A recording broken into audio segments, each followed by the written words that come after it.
Hi guys, James at Rampant Lion Reviews again for you today with another beer review. For this one, we are going to head over to the motherland of Scotland once again, and we're going to return to a brewery that's featured on the channel twice before. So the last two beers that I had from this brewery were very nice. I guess it's fair to say that this brewery are a specialist in one of my favourite beer styles, and when I saw this one being released through Systembolaget here in Sweden, I just thought, I have to get a hold of one of these and do a review for the channel. And it's been a little bit over a year since my last review from these guys, so very much looking forward to this one. This is a style that I don't get to review as often as I would like, so yeah, looking forward to this. Hopefully it's another good beer, hopefully it makes for an interesting review, and as always, I hope that you guys enjoy my take on this one. So yeah, for this review then, we are going to head to a little place called Peebles, which is in the Scottish Borders region, almost directly south of the capital city Edinburgh, and we're going to have a look at another beer from Traquair House Brewery. So this particular beer is called Lord Nithsdale. It comes in at 8.5% ABV, and this one is another Scotch ale. So the last beer that we reviewed from these guys was the Lady Nithsdale, which was also a Scotch ale, I believe at 8.5% as well, and I reviewed that back in November of 2020 apparently. So as I say, it's been over a year since I reviewed a beer from these guys, and then before that we had the 160 shilling ale, which is one I really recommend you check out. That was a beautiful beer.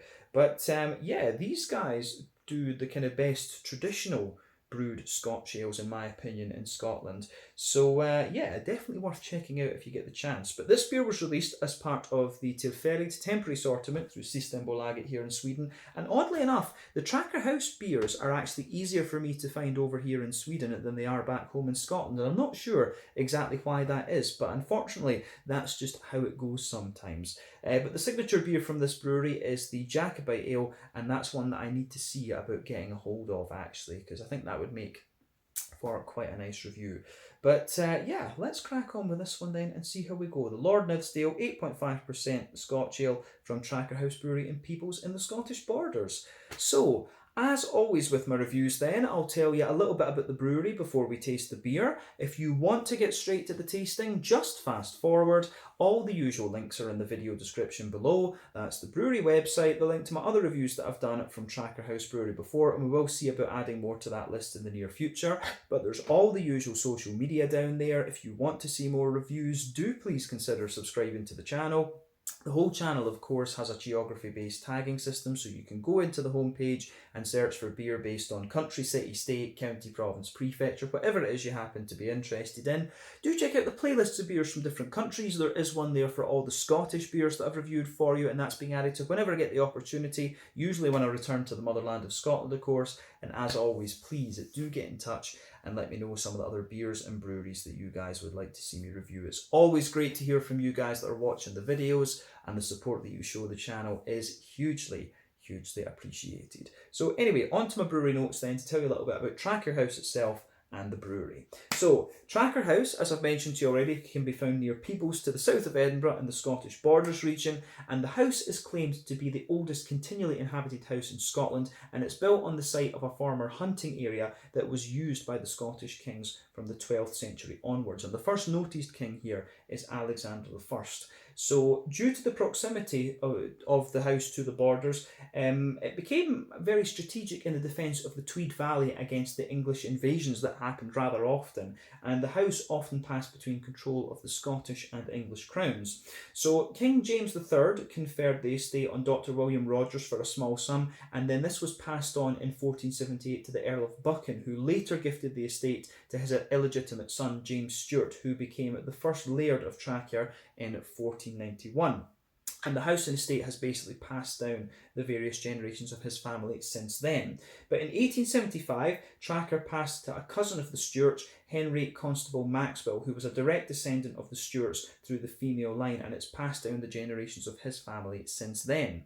So the Traquair House Brewery lies in the wing of the house directly beneath the chapel, and it dates back to the 1700s, and it originally served as the brewery for the estate. But the brewery became disused in the 1800s, but it was never dismantled dismantled, and the place just gradually became filled with family junk over time and was forgotten about. But Peter Stewart Maxwell rediscovered the brewery in the early 1960s, and he began brewing again as an experiment in 1965 with all the original equipment, and he also used the original oak tuns as well, which were over 200 years old.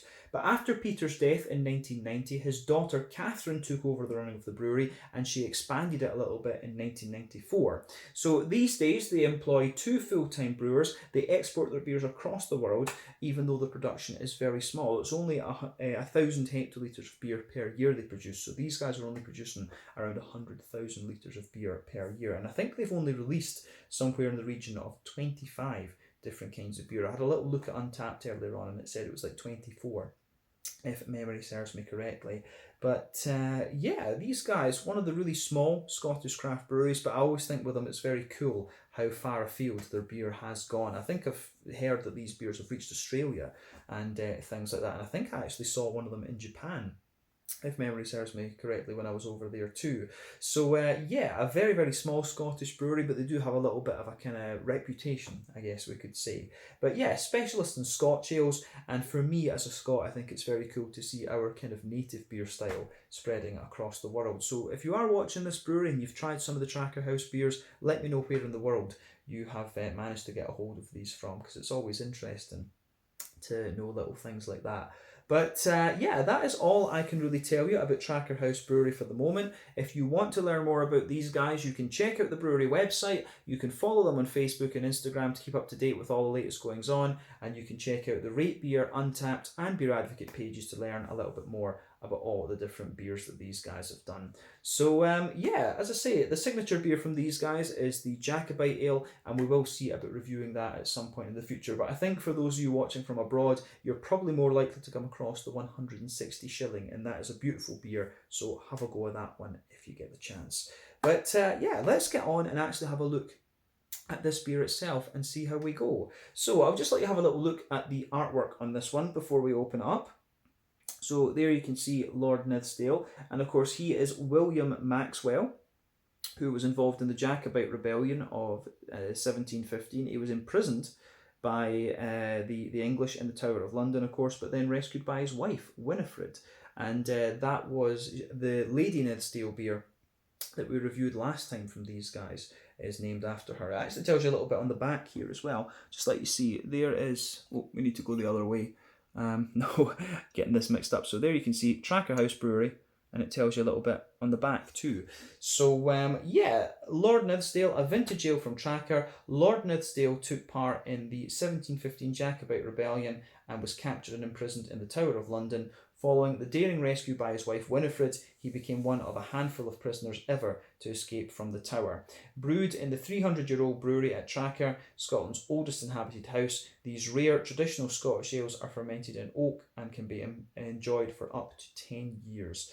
So yeah, pretty cool.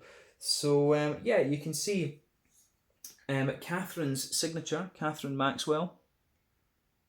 You can see there, and her title is the 21st Lady of Traquair. So yeah, I do like this. Established 1491. Yeah, a little bit older than my alma mater, of course, Aberdeen University, 1495. But that was the King's College Aberdeen foundation date, of course. Marischal College was a little bit later, 1572, if I remember correctly. Then they merged in 1860. But this is something we are always quite proud of in Scotland, that things are so old. But yeah, as we said earlier, 8.5% Scotch ale, this one. 330ml bottle. I didn't pay too much for this actually. I can't remember, but it really wasn't overly expensive. But yeah, to be honest, I wouldn't have cared. I would have got it anyway. Not that often that you come across Scotch ales. Plain black bottle cap on this one, by the way, but let's crack it open and see how we go. So, here we are. Let's get this guy out and into the glass. Yeah. I have to admit, I was a little bit curious as to what the exact difference between the Lord and Lady Nithsdale actually is. There wasn't too much really on the website to kind of indicate that, but yeah, they are different beers, so maybe just slightly different malt bases or something like that. But this one could well just be an aged version of the Lady Nithsdale. I'm not 100% sure. So yeah, didn't really say too much about it. But anyway, So as you can see, this beer's poured exactly as you would expect for a Scotch ale. So before the head disappears, I think we can say this beer has poured with a little bit over a half finger of a frothy, I would say very light beige, potentially fawn coloured head there. You guys can see that on the camera. Still love this camera, by the way. It's awesome. 4K. Just crazy to look at beers in 4K. But yeah, the colour of this beer, it's a very sort of dark chestnutty colour. It's got a little bit of a ruby hue to it, I would say. But yeah, lovely little bit of ruby hue to it. Dark, rich kind of chestnutty colour. Remember, the colour of your beer depends on, one, the type of malts that you use. This goes a long way to determining the EBC rating.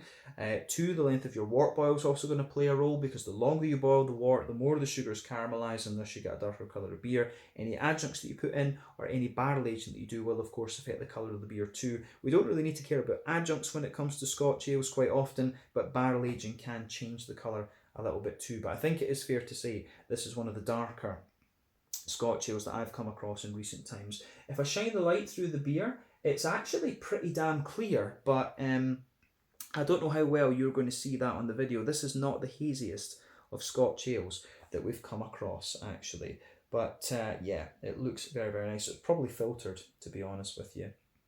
But yeah, remember, the Scotch ale is an all barley malt style usually, and they tend to, they tend to be very, very sweet and things like that. But yeah, just to give you, some of you will be watching from the States and things like that. So the Scotch ales, of course, it's quite an interesting style. So the Scotch ales used to use what was called the shilling system. So the shilling was, of course, what was used with the pound sterling before it was decimalised, and it referred to the tax that used to be on these beers. So you had the 30 shilling, 40 shilling, 50, 60, 70, 80 and 90 shilling. And basically, as you went up the scale, there was more malt in the beer, thus it was stronger in alcohol, and so you would have to pay a higher tax. That is how the Scotch ale shilling system worked. The more modern American Scotch ales tend to be somewhere along the lines of like an 80 or a 90 shilling, although the 160 shilling is quite a popular one as well. I'm not sure exactly how old the 160 shilling style is, but that's the very heavy one that was used for export. But yeah, probably the iconic Scotch ales these days, the Old Jock from Broughton Brewery would be one. Then you would have the 160 shilling for me, or the Jacobite ale, you could argue, from Traquair House Brewery. And then for a more modern take on the style, I think you have to go to Old Parochial from Tempest Brewery. Those are probably ones that you really need to try if you're interested in Scottish brewed Scotch ales, actually. But yeah, it's a really interesting style, as I say, and that's a little bit of a history for you. But usually you can tell from the colour and things like that. The colour that you have on this one is leaning definitely towards that 90 shilling at least, if not 160 shilling. But yeah, it certainly looks the part of a Scotch ale, this one. I don't think we really need to say too much else about the appearance of it. We can have a look at the aroma and just see how we get on. So let's do it. Oh man, so good. Yeah, for me, smelling these beers is just awesome. As I said earlier, I'm a sucker for these big brown sugary beers. The German Doppelbocks, the Belgian quadruples, the Scotch ales. Just, I absolutely love them. The barley wines to an extent as well. Some of the old ales too, I guess you could say. But yeah, this is just awesome. From memory, I mean, it has been over a year since I had it right enough, but the Lady Nithsdale I remember being a little bit more kind of bready and caramelly. This one definitely has that big woody backbone to it. These Scotch ales are, just big, brown, sugary, sweet things. And I always talk about this, the Scottish sweet tooth. And I think that's what I've got, having had these Scotch ales as my native beer style, it just makes sense that I like the quadruples and the doppelbocks, of course. But this one's got a lovely woody backbone to it. It's got the big brown sugars that you want, a wee bit of the breadiness, almost cakiness, and then some of the fruity character. It's a beautiful smelling beer, that. The aroma is lovely, absolutely lovely. But yeah, let's break that down and just describe it for you a wee bit more. So the backbone to this beer, absolutely, you can smell a little bit of that dry but smooth oaky character. There's a teeny little bit of vanilla in there. You also have to remember that European oak is a different species of tree to American oak, so it doesn't quite smell as smooth, I think, when you get these aromas. The Scotch oak is always just smells a little bit drier. It smells similar, yeah, but a little bit drier. So you've got that lovely, smooth but slightly dry oaky character in there, a wee bit of the vanilla, and that works really nicely. You definitely get a little bit of a kind of bread crusty character in there, like a sort of brown wholemeal bread on top of that as well. But yeah, this beer is quite big and boozy, so there's a lot of brown sugar to this one. I'm not sure what length of wort boil they'll use in this, but you can usually tell whether it's had a slightly longer wort boil by how caramelised the brown sugars are. So with this beer, you can certainly smell there's a little bit of that slightly leathery character mixing in with the brown sugar. So lovely leathery brown sugar in there. Absolutely. A little bit of a brighter sweet caramel as well. A few little hints of biscuit, but it's that leathery brown sugary character that lingers. So maybe this has had a wort boil in the region of like 4 to 6 hours, something like that. It really wouldn't surprise me. But yeah, the backbone of this beer is absolutely lovely. Yeah, smooth, as I say, that smooth, dry, oaky wood, a little bit of vanilla in there, some bread crust, smooth brown wholemeal bread, bit of definitely a little bit of a kind of leathery, brown sugary character, some sweeter caramel in there, teeny little hint of biscuit, but yeah, beautiful, beautiful smelling beer, I have to say. Yeah, the more that you smell of it too, you start to get little elements of, little hints of cakey character coming out of this one. But yeah, the way that goes together is really nice. The malty and yeasty side of this beer is good. You get a bit more of the yeastiness on the flavour, of course, but yeah, Scotch ales, the traditional Scotch ales tend to be a little bit more kind of roasty and toasty and things like that, and a bit more bready. This one is showing the Scottish side of the Scotch ale style. The American ones tend to be a little bit brighter in their caramel character and a bit more bright in their fruits as well, but we'll come to that in a minute. But yeah, I think we've said everything we need to about the malty and yeasty side of the beer. Let's have a little look at the hoppy and fruity side of it.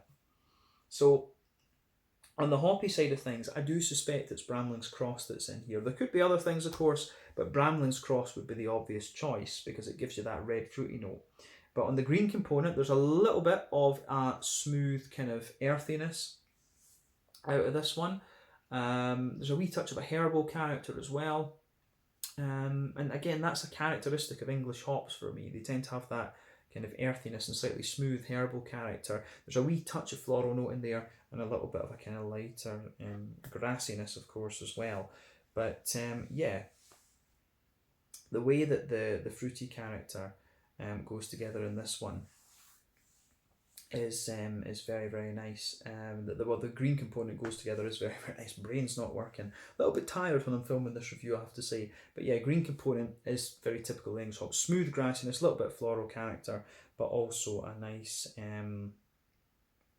as we say, a little bit of a nice kind of just earthy and herbal thing behind it. So let's look at the fruity notes.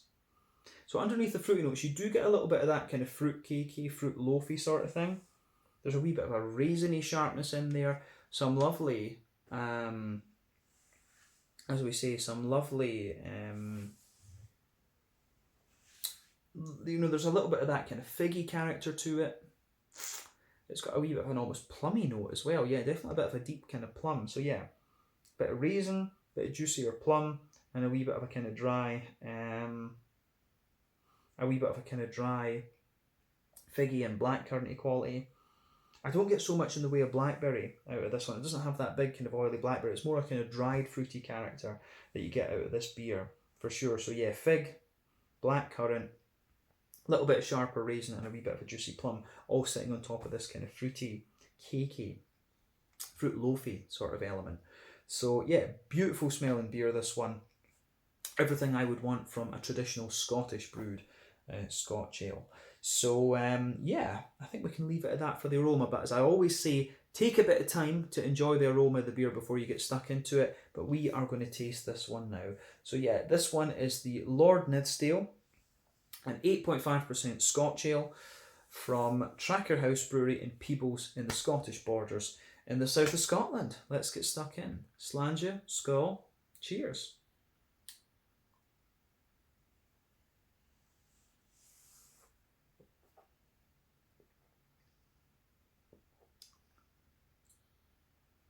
Ooh. That is very nice. Yeah, I'll tell you something with this as well. Compared, I don't find this one quite as thick as the Lady Nithsdale. I will say that. I do wonder if it's aged, as they say. This one is it's a vintage ale, so obviously it's been aged for a little bit. And I've said this in numerous reviews before. Whenever you age something, I think the mouthfeel drops a little bit, and you start to get more of the woody flavours out of this. Yeah, this one feels. I remember the Lady Nithsdale being a bit more bready and brown sugary and things like that, whereas this one feels lighter and more woody. So, kind of interesting actually. Yeah. But regardless, very, very nice beer. It is a very nice beer, but as I said, I'm biased with Scotch ales. I love Scotch ales.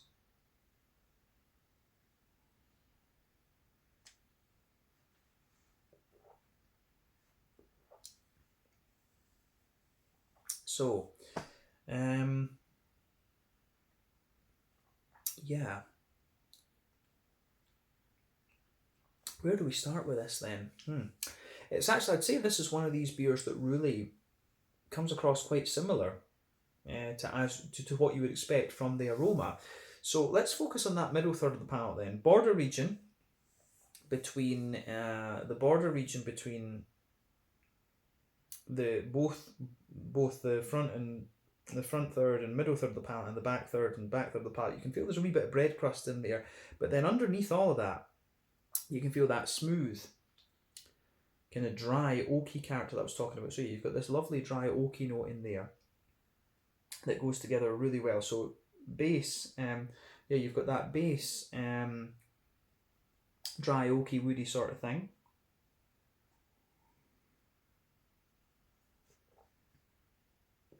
Yeah, so nice kind of dry, oaky, woody sort of base to it. Toward the front of that middle third of the palate, there is a wee teeny hint of vanilla there, but not as much as you'll get from the smooth American oak, used in the bourbon barrels and things, but it's definitely there. On top of that, you can feel a little bit of the bread crust and then the brown bread. Now, I would say that these two layers that I'm talking about are actually quite thin on this one. This beer really leans toward the more woody end of the spectrum, and when it's aged, it makes sense. It really does make sense. So yeah, for me, the overall feel of this beer, it just doesn't strike me as being quite thick as we had from the 160 or the Lady Nithsdale.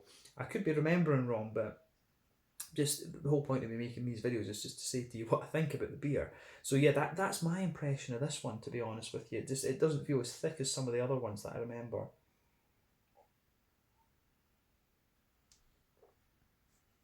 You also have to remember that your palate is constantly changing as well, so that's a wee bit of a disclaimer there. You guys might interpret this a little bit differently. But yeah, smooth, slightly dry woody note there. I would say as well that toward the front of that middle third of the palate, it is a little bit kind of sweeter in a sense, but it's a little bit drier. Toward the back of that middle third of the palate, then a little bit of bread crust, smooth kind of brown bready character in there. Then on top of that, you start to get all the brown sugary notes in this one. So there is a wee bit of leathery character in there, so that it's almost like you've got a circle in the middle of your palate. You can feel that kind of smooth, leathery brown sugar to this one.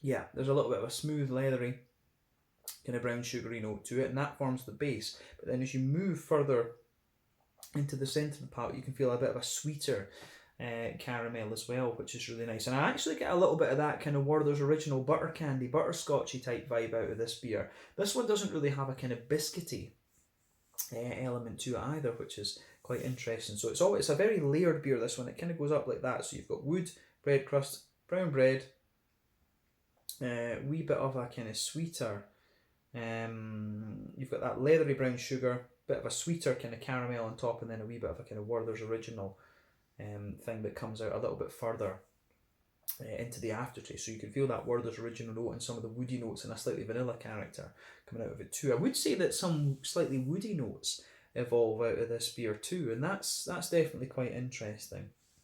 So yeah, this is from the malty side of things. This is very nice. Let's focus on the back third of the palate then. So border region between middle and back third of the palate, you get a nice little bit of a kind of bready build up in there, a wee bit of bread crust and things.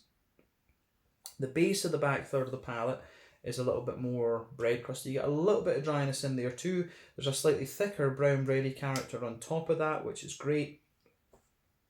And you can feel it's got that really nice kind of grainy character to it as well. So yeah, that goes together nicely for sure.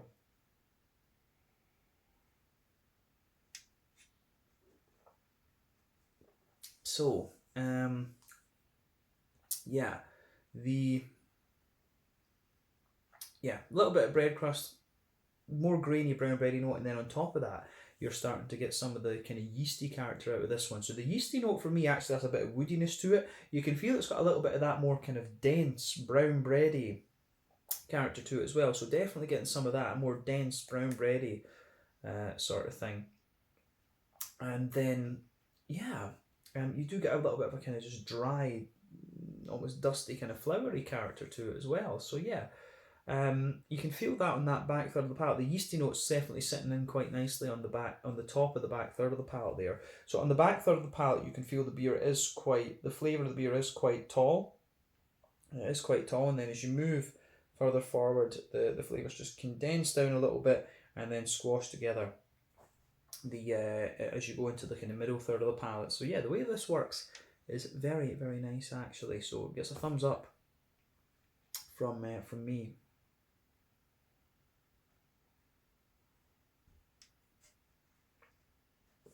So, I think that's everything we need to say about the malty and yeasty side of the beer. On the hoppy side of things then, in the back corners of the palate, there's a wee bit of earthiness in there. As you go further forward, it gets a little bit herbal, and as you reach the kind of front corners of the palate, it's a little bit more sort of floral and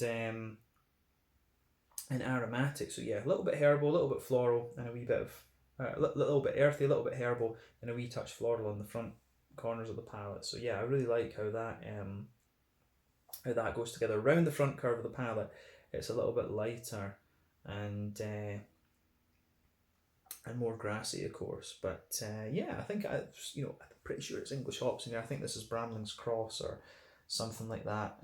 But yeah, the hoppy side, the green component of this beer is pretty nice. Let's focus on the front third of the palate then, and the more kind of fruity side of things. So the border region between front third and middle third of the palate, you get a little bit of a kind of bready build up there.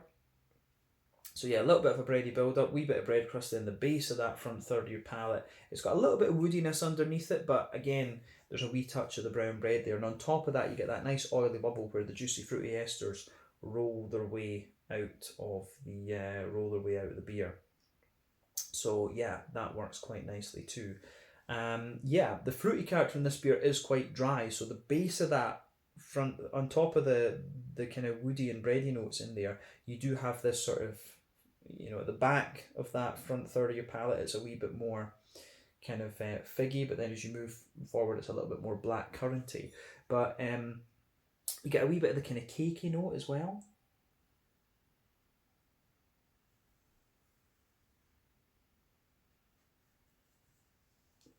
So yeah, there's a wee bit of a kind of